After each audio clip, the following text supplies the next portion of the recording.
I'm Sergeant First Class Lauren Curran, and I play euphonium with the United States Army Field Band in Washington, D.C.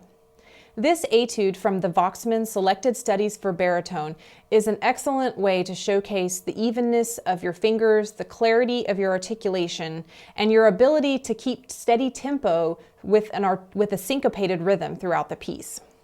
A few things you might think about as you start to prepare this etude. Because it is syncopated so often, make sure that you're emphasizing when you do have a strong downbeat. Those strong beats are what you want to tie into with your tempo, and it also gives the listener an idea of your meter and keeps it steady. So maybe give a little accent or agogic stress on some of the stronger downbeats. Make sure that you're really pressing your fingers down firmly throughout this piece. There's lots of technique in here, so you don't want to get lazy fingers and not pressing the valves down all the way. It really will help your technique if you practice this slowly from the very beginning of your preparation. Make sure that you're getting all of these little accidentals and things learned cleanly so that as you start to bump the tempo up, your fingers have learned the pattern and you're not struggling and playing sloppy. This is all about clarity and accuracy, so you want it to really be pristine.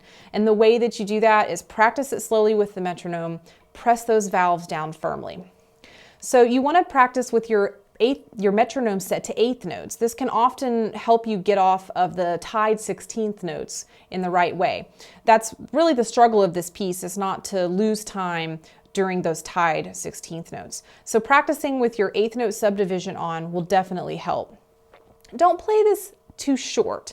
Most of the etude is marked staccato, but at the right tempo, you don't have to think short. Staccato really just means separated, and you want this to be light. So when you're playing at a fast tempo, the notes are going to be short anyway.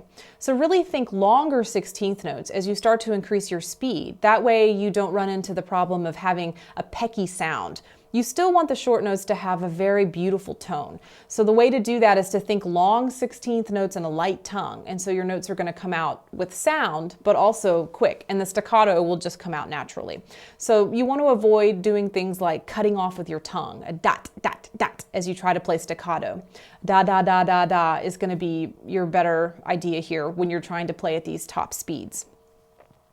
Practice and plan your breaths. It really helps to have an idea of where to breathe, to mark it in your music. That way you're not changing things the day of a performance or when you're nervous, that you have those things you've practiced and planned into your music. The breaths in this piece are very quick. You're grabbing them when you can from the tied 16th notes. So just make sure that with your metronome, you're making sure that your breathing isn't making you lose time or momentum in this etude.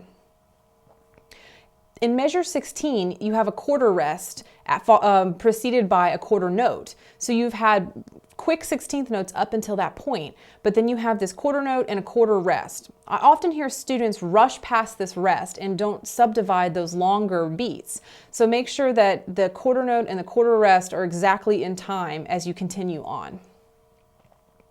Since the rhythm is so similar throughout this etude, it's a good idea to tie into when the melodic line changes or does something different. You want to draw the listener's ear to those interesting melodic ideas. For example, in measure 34 and 36, the melodic idea goes down instead of up for the first time. So you want to maybe pop those low notes out a little bit or emphasize them so that the listener can tie on to the fact that it's changed some.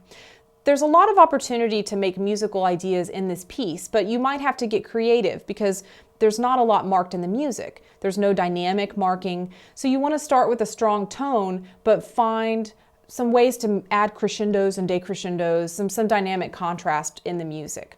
So some ideas when you're doing phrases like, for example, in measure 8, that 16th note line is completing your first phrase, your first big phrase. So I would put a little crescendo in there to kind of emphasize that. Another place that you might add some dynamic interest is the last two measures. I think it's a great idea to finish strong as you're going down to that low F. So I crescendo the last two measures and play that F with a big full sound, or really a good sense of finality for that last note.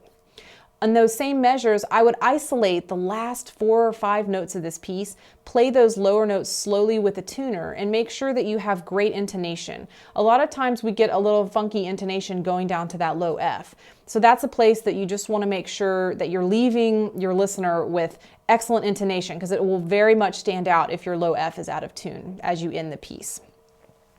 So these are just a few ideas of how you might make this etude shine. I hope you enjoy preparing it. It's a great way to get your technique flying, and it's a lot of fun to play.